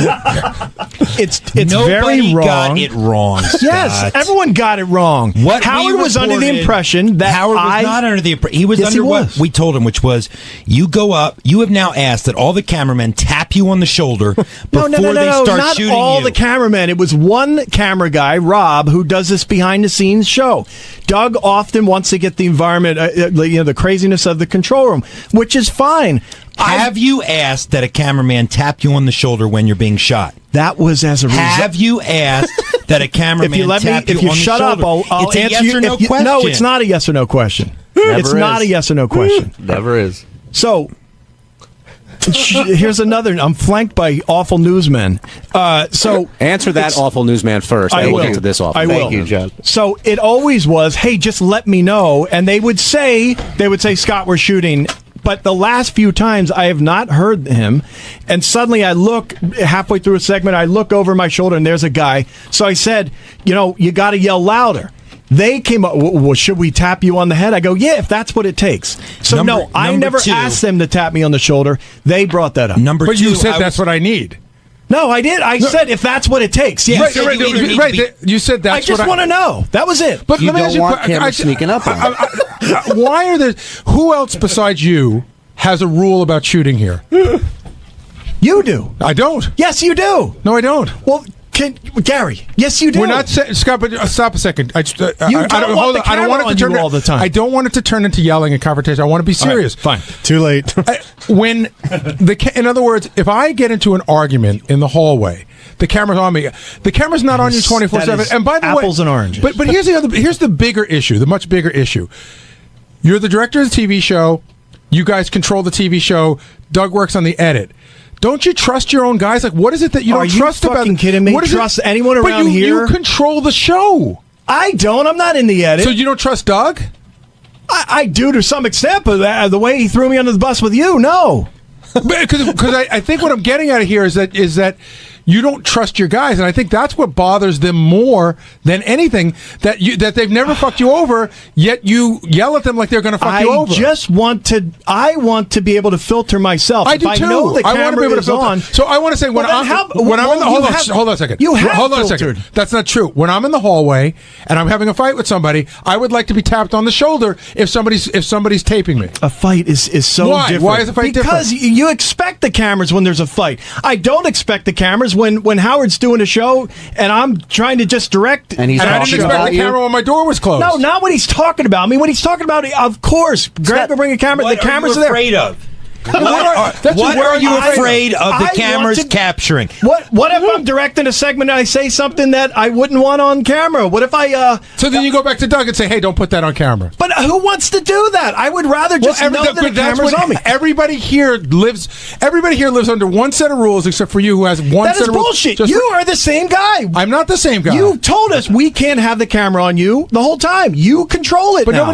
nobody's saying they want to put the camera... I want to watch what you're doing. They want to put the camera on you when there's something interesting going on. When something interesting is going on in my room and I don't turn my camera on, a cameraman comes in. But how do we know? Maybe there is something interesting going on. But that's not what we're discussing. If something's going on in my office, right, a camera guy comes in. It's a little different. We're not Your saying, office is one person. What the hell interesting Scott, are you going to do there? Nobody is saying they want a camera on you 24/7. This isn't Big Brother. They're saying sometimes they're going to shoot and sometimes you're going to be in the shot. But you got to understand. Why do I have to understand? Why? What is it that I have to understand? Why are you different? Because that's how a conversation works. Can I tell you my side? Why are you different than everyone that's here? That's what you have to understand. No, listen. No, my turn. My turn. No, just let me finish this. Why are you different than everyone on this floor? You're different than everyone else. Because I have a different job than everyone else. I'm directing this fucking show in the TV room. Doug is in the same... No, there's 20... Doug's not screaming. All the things, the excitement, that's why they want to shoot me. That's fine. But I just want to know that they're shooting me. 20 guys in a room with you, but you have a separate rule for yourself. I just explained to you, but you didn't listen, or you're too stupid. What you're saying is... I don't even know get into that, because that's how the whole thing started for you yesterday. Yeah. Because you called one of your employees stupid and he got sick of your shit. But that's really what happened. But what I'm saying is you have a rule for yourself. I did hear you. I heard you loud and clear. You're saying, Gary, I hear you. I have a rule for me, and then there's a rule for the rest of the floor. Every situation is different. Yeah, Gary. yours is different because it's you. No, not because it's me. Because my job is exciting to Doug, right? He wants to show that sort of thing, and if that would be all 5 hours, I'd be on fucking pins and needles. But nobody's saying to put the camera on 5 hours. And I think basically. They're saying there's 5 hours of coverage. I don't think it's unreasonable to just say, Scott, we're shooting you, so I know. I don't think that's unreasonable. So what if you're doing something funny like sleeping? So can I put a hidden camera on you? What if we're not hidden? What if we're doing something funny like you're sleeping? Like what if you're slouching down or working on something? First of all, you don't have to worry about that. That's not something I would ever do. No. You would never work on your website while you're directing the show. No. Well, come on, Scott, be fucking real. Years ago. Oh, and you would never play solitaire. Again, like we have plenty of tape of that. You can't answer a question unless you lash out at somebody else. Can we show the video of you playing solitaire? I did. Is that okay? I did not ask you about that. I asked you about Well, I you. am asking you about that. What you just want you to get 10 buses and drive it over all your fucking crew. All you do. Because they all fucking hate you. What? Oh, they all Every hate one of me. them walk by to, That's not true. except for what I like to call the blue wall of silence, which is Goodstein, Ganji, and DePace. They fucking close ranks and protect each other So like everybody else. Everybody else. What are you doing? You're throwing everyone under the bus. Wait, that means so you think- so now Pict and Costa and John the lighting guy and No, you Derek, have a large crew. all those guys. They hate me, right? Not every one of them. Oh, Just okay. a cross section. I could fucking care less. Well, obviously you do care. Because whenever you say I could care less, that means you care a lot. No, that's like whenever somebody starts a line saying, honestly, they're probably lying. Do you think Doug was covering for Scott today, but didn't really believe what he was saying? I think they're all very protective of each other. Unlike our office, where everybody's it's fucking the everybody. opposite. Just very reasonable. Whoa. Oh, here comes Mr. Jesus. Logic. See? Here Did you hear comes what smart Gary guy. just said? The same thing I said the other day. What is that? The What is same that shit. Nobody likes you. Oh, who likes No, you? I didn't say fucking nobody asshole? likes him. I said I think there are people disappointed with the way they're treated around there, and we should Get start. over it. But we should Fuck start by off. going back. Does this whole fight start yesterday because you called one of your employees stupid, and then when he went back at you? No, Gary, if you must know, Unintelligent, he called him. Unintelligent. So what happened was when they first started wanting to shoot all this behind the scenes, I asked him, hey, quite simply, can you let me know? He didn't quite understand it. He said, why? And I explained it to him. He said, okay, fine. A week later, it happens again. I say, hey, can you just let me know when you're going to shoot? And he goes, why? And I think it sounds like he so may not then- have agreed with you. No, because he's like, don't you trust us? And I go, honestly, So I that's don't trust not anyone here. understanding. That's not he disagreed with you. He understood you fine.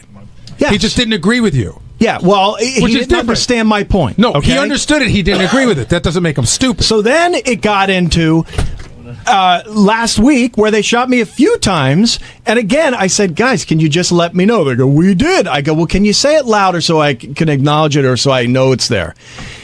He then came in on Monday morning and said, oh, I hear we have to hit you on the head when you're going to be shot. I go, I didn't say that. And he goes, yeah, that's not what I hear. Maybe we should flash the lights. He starts making all these jokes. Right. I went through it all on Monday. Then Tuesday, it comes to a point, and he goes, okay, my switcher was breaking. My head was fucking confused as shit. I'm trying to fix everything. Howard's yelling at me, and he makes a comment, Scott, we're going to shoot you. Should I turn the lights on and off?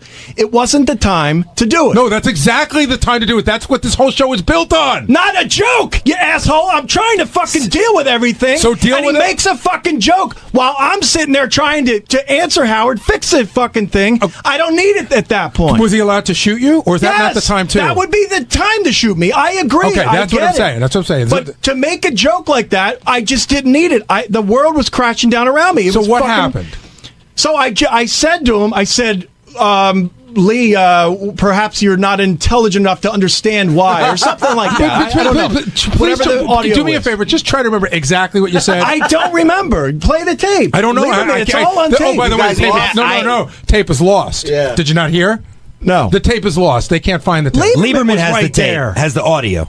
I am Lieberman. I have the Right, tape. but I'm saying- Lieberman's speaking in the third person. Tell me what I said, jerk Well, hold on. I'm off. saying that the television show, I did ask to finally see this tape, and it seems to have gone missing. Well, I have nothing to do with that, Gary, by the way. Then why did you not bring it to me this morning, Doug? When we talked about it at 6:30. Because it was downtown. I just got it. I'll show it to you. Scott, Gary said something that other people have said, and I want to ask you this dead on. Do the guys who work for you like you? Because I keep hearing about all these guys who don't like you and want to do this and want to do that, but they never talk about it on the air. Listen, there are maybe 3 guys that I would genuinely think probably don't like me or want nothing to do with me, sort of thing. I bet there's 4 guys that are in the middle, and the other guys, everything's good, as far as I'm concerned. So, those 3 guys, and I've identified already Phelan as one, and I don't like him either, so we're all good there. And the other 2 guys, until they come out of the woodwork, then I won't say it By either. the way, nobody showed up to me and said, I hate Scott. There are people who disagree with you, feel that when they disagree with you, they're unable to be heard, and that if they do disagree with you, that you're not very nice to them. Tell them, if it's one of my crew guys, tell them to grow up. It's television. They need to learn a lesson and just deal with it. If it's one of the guys like Lee, I don't care. Well, what's the difference between Lee and one of your TV Lee guys? is not one of my crew guys. Well, how does he fit in? He's a producer. He is not my job. See, you don't understand how the television world works. You're not intelligent enough, Gary. I am in charge of all of the technical side. Should have spoken with an accent. So my camera guys, the lighting guy, the engineer. So you don't those have are my guys. You don't have the ability. Are you above a producer? Can you tell a producer what to do? Are you allowed, like? I mean, no, not really. It's Doug's job or Ganji's job. Do you think you intimidate people in there? If so, they're a bunch of pussies. Do you think you're as a boss? Do you think you're? This is no joke. I think I'm a good boss. As a boss, do you think you're a good listener? When somebody has a complaint, they bring it to you. Do you hear it, or are you dismissive? Absolutely. Go ahead, John. I don't know what you want to ask. Go ahead, John. I was just going to say, A, there is a lot of fear back there of you, and B, Well, why don't you do a report on that? B, Tell you him to called come out of Lee- the woodwork so I you can called I Lee can make him stupid not today fear. too in an exchange where God. he was actually defending you, Scott. Who? Lee Garowitz was defending you, and you were calling him stupid. Lee Garowitz was defending me? Yeah, Yes, right. he was. Right. Why is that He so was. impossible to believe? Because I think I remember the conversation. He was asking me again. He didn't understand my point. He was defending you when you had your wall of silence kick us out of the control room earlier today. When did Covering that you. happen? When I Ganji stood up and goes, "Okay, I think you guys got enough. We have a show to film." Now he's news director and he's telling Well, us when maybe we you have should enough. know the line when there is There is no line here. When it's somebody when I'm else, trying to direct when it's Howard, somebody I'm else, not the there's focus no of line. attention, jerk off. Oh, you're It directing is Howard today. now. You are today. Well, directing the show, JD, idiot. Howard clearly, Get a joke, dummy. Howard clearly said today, very clearly to everybody, that cameras are on. As long as you're working here, Yeah, the camera good. is on you. All right, period. so let's pull out all the tape we've got on people. Let's pull it all out. But what does that mean? We don't need the tape of people. What do you mean? I thought cameras hold are always on. All that Howard said is, if something interesting is going on, we have to have the right to shoot it. That's all he said. Did you once hear that I said he doesn't have that right, or no one has that right? It's insinuated when, in other words, if you can't do something, I don't know how to get this through hold your on head. a second. You got to listen. If you can't do something on the fly, if you can't do something spontaneous, then yes, there's some controls in place that not won't get you what you true. want. It does not affect them. They can be on me when they let me know. Scott, we're shooting. That's the difference. When they let you know, but maybe they can't let you know right away. Maybe they come running in with a camera, and then also, most times it's going to be fine. And quite okay? honestly, it's not going to be a problem. Well, that's you talking. That's not a problem for you, Gary. If Scott says to Howard off air, if he said, "Look, it's a very stressful situation. I have to be like he said, I'm on very much, doing a million things at once. I think I can do my job better if I'm not under that kind of scrutiny." I think he would take Scott's words and he would go, "Grow up and be like everybody else."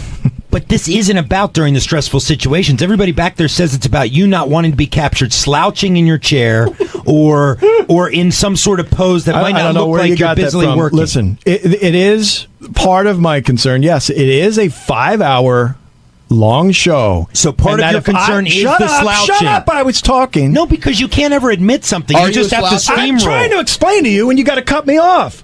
It is a 5-hour long show, and if I have to be on for a camera all 5 hours, it'll be crazy. It'll drive me I don't nuts. understand what that means. Are you concerned about the camera catching you slouching?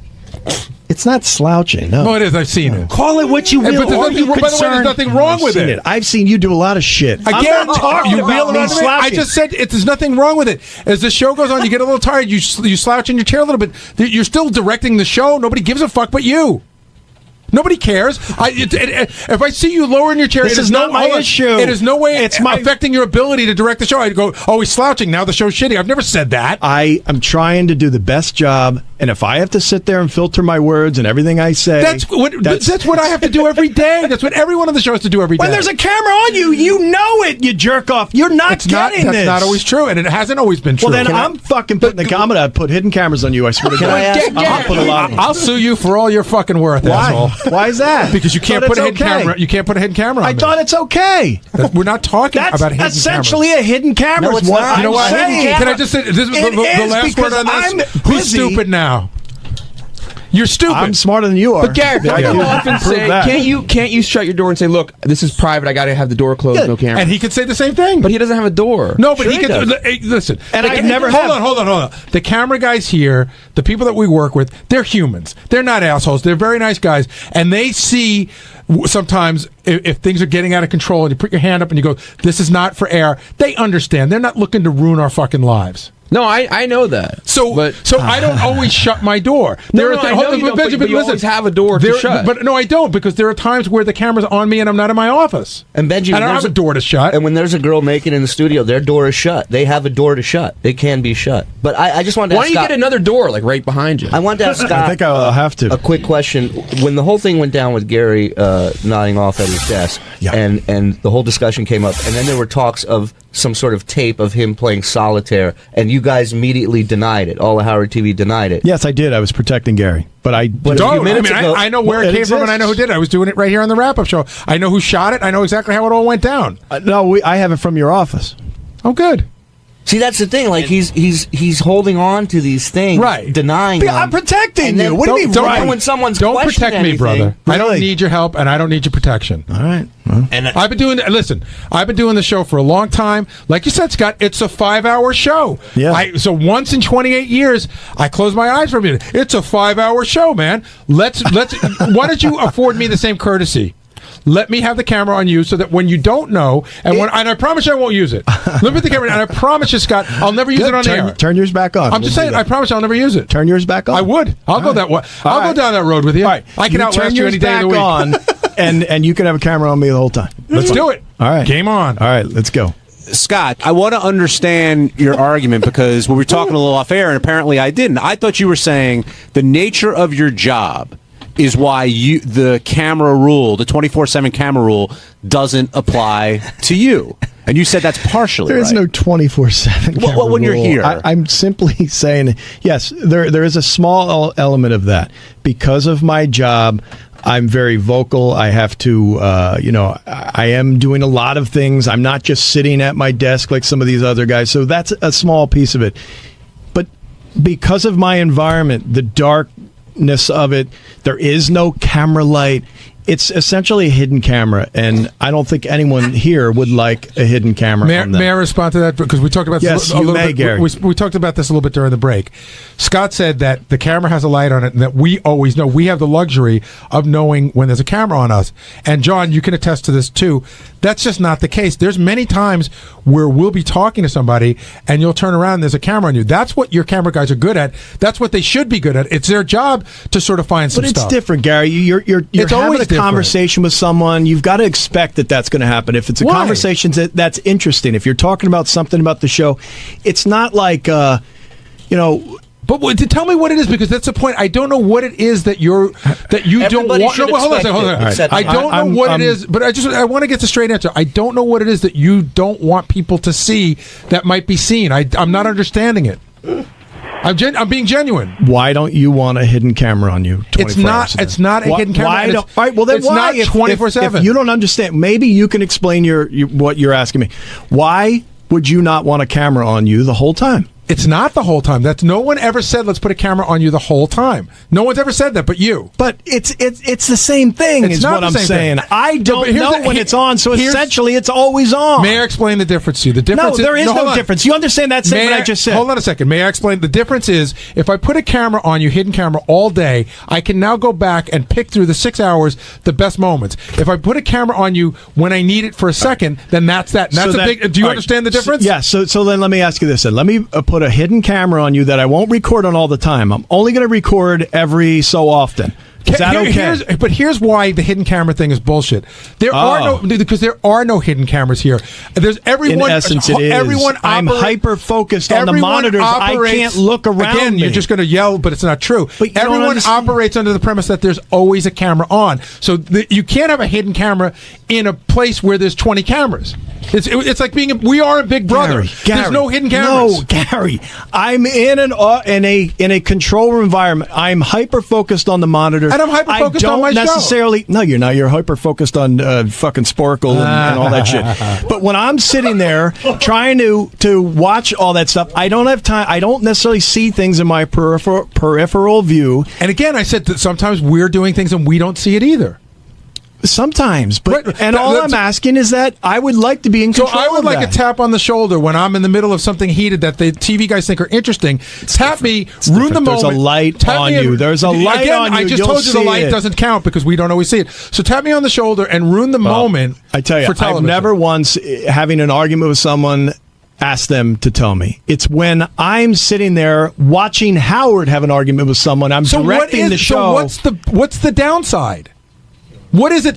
I would be. I just want to know when I'm on. If I were you, I'd be more upset getting during an argument. I don't understand the downside of you're doing your job. If you're doing it good, you should want it. You should so want then it shot let me put a 24/7. camera on you, and I'll just turn it on. You guys, why? you It's the same fucking thing. No, you guys are going in circles here, Yeah, and we have like exactly. the entire staff in the room right now. Jason, what do you have? What I have is a picture of me at my desk. As you can see, I'm clearly paying attention, hyper focused on all my monitors. I have a headset on. I have no Hyper-focus on that mirror in front of cheeseburger. me. So and I don't fucking know. antidepressant pills. Take some more, pal. Listen, if anyone could use them, it could be you. I'm not depressed. I'm great. Scott, let Jason finish. Go So my question is, how am I supposed to know? There's no light that I would know that if the camera's on me. I don't know how I'm supposed to know when I'm being filmed. Fair question. Fair question, Scott. No, but it's just Scott. It's a fair point. Because you don't like Jason doesn't mean you should dismiss it. It's going to happen from time to time. Right. It's different. That's why is Can it I different? get a tap on the shoulder when somebody comes in? What's the difference? First of all, I don't even know what that shot is. Scott, it's one Scott, still shot. What does roll that it back. show? You just why said- was he shooting? Guys, you? hold What on were a you second. doing? What's what the were you difference? doing? Sometimes they just come in and shoot. Oh, I'm sure someone just wanted to shoot you while you're tapping on your keyboard. I'm sure. Yeah, it That's happens why. all the time. Maybe the camera was panning by or wanted to see It your big, happens fat all the time. body. Maybe that's what it was. Maybe it was panning by. Maybe sometimes it pans by Well, you. that's different. Why is it different? Why is it different? Come on, explain. Just say it. The You're reason they're special. It's your special. Just say it. What did you You're say? special. That's why it's Yeah. different. You're Yeah. special. Scott. Scott, over here. Special retard. Why is it different? I've said it 1,000 times. No one wants a hidden camera here. I don't either. Doug Goodstein, God, part of the blue wall of silence here. Absolutely. You want to back up Scott? What do you want to say? Of course he does. Well, there's one. Well, no, You do. You really you defend him a lot. because I see it more than anyone. One thing that Scott's doing a terrible job defending himself is that the times that there isn't a camera on, nothing really happens. Nobody's he's saying that. Right. He's insinuating that by saying I don't want. He's telling us he doesn't want us to see something that he can't explain what it Right, is. but so we will think maybe there's something wrong. Right, and that's where I think he's doing not a good job. There's nothing that really happens when the camera's not on, which is more times Well, than that's it not is true, on. Doug, because every morning there's some huge fight over the intercom with him and Will, so there's something happening. Oh, that is such a lie. It hasn't happened in a year. It happened today. Bullshit. If those It did fights not. are games, we usually play I camera. haven't Well, done fight, shit. talk, I played conversation, back and forth. solitaire in a year, Will, Scott. where's fucking Will? Tell him he's wrong, the asshole. I sit next to him every day. I think you're wrong. No, We don't you- fight. First of all, Fight, Steve okay. does the phones most than I do. Back and forth, back and forth.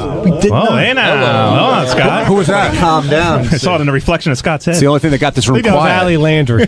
Will, Yes. Will, go ahead. No, I mean, what else did I have to say? Well, no, I thought you were backing up Scott on this. no, I'm saying we don't fight all that much on the monitor. But what do you think? Never But what do you anymore. think about what Scott's saying about having the camera on him? Do you think that's fair, or do you think he's?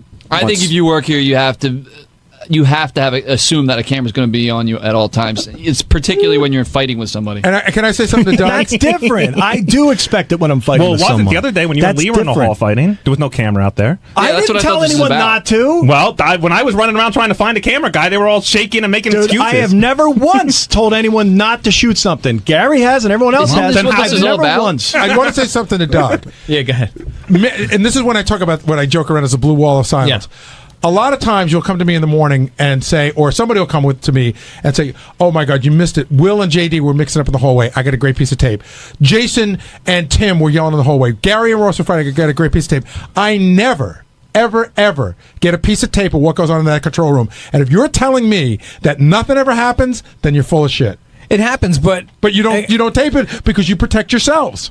Not all the time. The argument that Lee and I had wasn't even raised voices. It would be Just more. today, I put up a note Well, that Lee- Ganji and Shuli started fighting. But Shuli's not one of your people. Right. Ganji is. That's Right. different. And Ganji was coming It to is your different. aid. And Ganji was coming. And Doug, And you're Ganji's coming to balding his also. aid, and he doesn't even trust you. He said on the record he doesn't trust you. That's okay. So you're going to defend a guy who has no trust said in not you. that And here's much. a question: are you being hypocritical, Scott? Because I overheard you talking I about. don't even know anything. I heard you. My fucking head is Can I finish the question? turning red. I'm I heard getting you worried. talking about a number of clips that you would like to release, incriminating clips involving Gary, John Hine, and others. Now, were those clips acquired The John via Hine hidden? one, I don't have that clip, but I have seen him play Sporkle many times. So here's my question. Lash out, brother. Lash out. I heard you. Let me finish my question. I heard you lash out.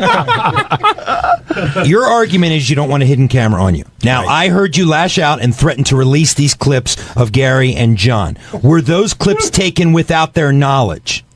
Yeah, the one I know for sure is a camera goes by Gary's office and he's playing Free Cell or Solitaire or whatever the hell. So that's being hypocritical because you're saying you don't want cameras Well, it's not being capturing you. hypocritical. I never wanted it My released. point was made. That is not hypocritical. John, he's saying now that it's happened to him. He said, "Fine, if that's a policy." Maybe Benji's the only No, he's saying smart now. one. He says, "Fine, if you guys say that's a policy, can I release that stuff?" Get it, Scott? We go in there knowing when I walk in the morning, I know that anything I do can be taped until I walk out of here. That's just the deal that you make when you work here. Jason understands that. Will understands that. Gary understands that. Even with the skirmish you guys had. Am I 1 point lower than you IQ? I still get it. Let me put a hidden camera on you. If you realize the anything, camera's already there, Scott. Well, I want to put one 24 hour and I want to filter through But all nobody's the shit. asking to put one on you 24 Why is that hours. such a hard thing? Scott, you know it's on you. You know. I'm telling you there's going to be a hidden and camera we're telling on you it's not hidden. We're telling you a camera is in and out. It's not hidden. It's not 24 hours. A camera will be coming in and out from time to time, like the way we know. It's in and out. I know it's not 24/7. It's in and out. But like you do everyone who worked realize here when it before comes you on you. knows. No, we have. Yes, you I mean, do. speaking for Yes, myself, you I have do. my back turned. Scott, no mirror in front of me. Rob doesn't come up. We're going in circles, guys. We're not going to agree on this. Until you sit and do my job, then you might. Rob doesn't come up to us and tap us and say, "Okay, now we're going to turn tape." around. But it's a big, bright environment. If you can't What does see that a mean, camera, big, bright environment? It's lit. My room is pitch black. So when the light's turned on, you should notice when it's turned on. We're in a bright. For the 1,000th time, there is no Look at light. you shaking. There Holy is no crap. light. There is no We got to take it. Scott, hyperdrive. Scott. There is no light. Hello, Ralph Sorella. Hey now. Hey now. This logic. You know what? Fuck it. I was going to defend you. Bring it on. Never mind. You're an asshole. Bring it on, buddy. Good luck. No, even though you're attacking me, I would still defend you. I think that you're comparing Gary, you're comparing your situation to Scott's. Scott's in a black room. He's got 20 monitors in front of him and a lot coming on him. And as he's saying, he's hyper-focused on that. And I don't see what's wrong with when somebody walks into a room, just let him know there's a camera on him. Let's have the same courtesy.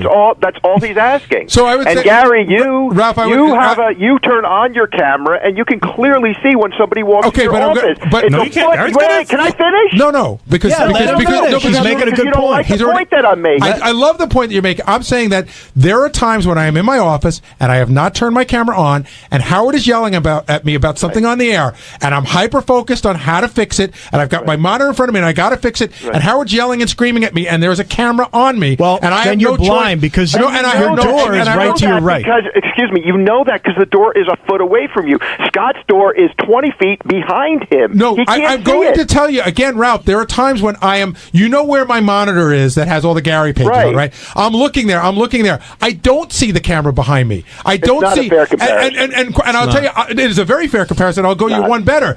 Sometimes behind me, in between me and the camera, is Sal wearing a mask of me, jumping up and down, and I don't know he's. Wait a minute, hold on. I don't know he's there. It's fun to you. So let's put a guy with a fucking bald mask on to jump up and down and be you without you knowing about it. It's fine Why as is long that- as it doesn't interfere with my directing. It's fine. Well, how could it interfere? I Yeah, can if I don't produce see it, then do it. Get a bald guy. And have What him happens jump when up you and see down. it then? Then what happens? Then it interferes. I don't really care, to be So honest. I can send Sal Wouldn't with bother me. Scott to Pace Mask when you're in turmoil and have him jump up and down and we can shoot it without tapping you on the shoulder. Well, if turmoil, it's not fun. I think if Scott's in turmoil, he'll know there's a camera on him. I don't know that. Hey, Ralph, you know what our office looks like. Myself, Will, Steve, John, and the interns all have our backs to the office with no door. So again, how is the Scott situation different? Well, I'm hyper-focused on my monitors with my headphones on. Exactly. That's not true, Ralph. Come on.